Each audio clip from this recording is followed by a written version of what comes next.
We're here with dear Alyne. How are you today? Great, how are you? I'm good. How's your day going so far? Amazing, I just finished a workshop, so feeling good. Can you tell us like a quick summary of what you spoke about? Yeah, I talked about all of my different income streams, and I talked about how I run retreats for women and how much work it takes, if it's worth doing on your own or not. Yeah. And how long have you been a content creator for? I've been a content creator on my own for 5 years, but I've been in the industry for, I'd say, 8 years. Okay, that's a while. I think that's when it first started, no? Around? Yes. Yeah, I've been around since, not the beginning, but since the beginning of kind of monetization, like outside of ad revenue. So one of my first companies was when we would make money from making videos for big brands. And it was at the time when you had to kind of convince them that this was a good idea. Yeah, that's UGC, I think that's what that's called. It's not necessarily UGC because it's more like it's a video for the brand that the brand uploads. So, but it's branded content, right? So like Ford would give, 100K, 300K, and then we make like a killer video, but that's organic, that's meant to go viral. So that's what the company I worked at before did.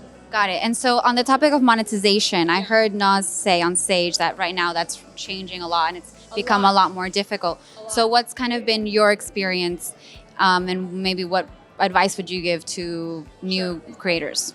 So my talk tomorrow is about this essentially because I really think people need to prepare for life after content because the life cycle of most creators is like 2 to 5 years. If you're really lucky, 10 years. And beyond that, you need to think of income sources beyond just your normal creator income sources. I also think monetizing your audience is really important.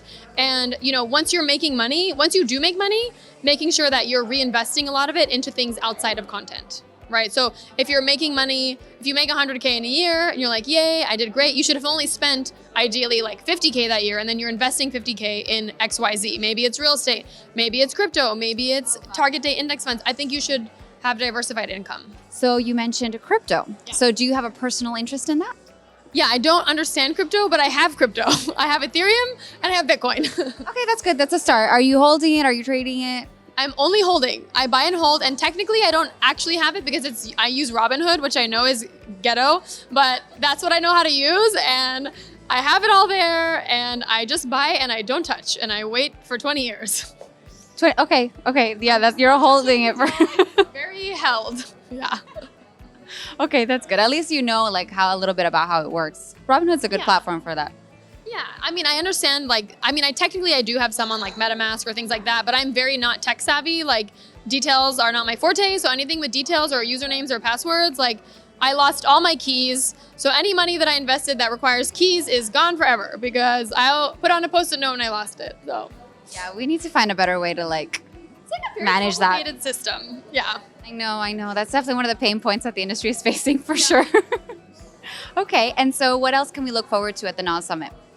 Oh, I mean, I think that what's great about NAS Summit is there's an atmosphere of equality, right? So all of the people speaking are very open about their journeys, and it's not just about showing off and saying, I'm so great. It's like, there was a great talk about failure and how one guy failed so much before he succeeded. And there's talks where, I just showed my entire income breakdown to the dollar on screen, right? So I think this is not happening at other conferences. And so for me, that's why I enjoy it. And the after parties. Of course. So transparency is the difference here. From my experience, that's what I've noticed, yeah. Okay, well, thank you so much for your time. Thank you.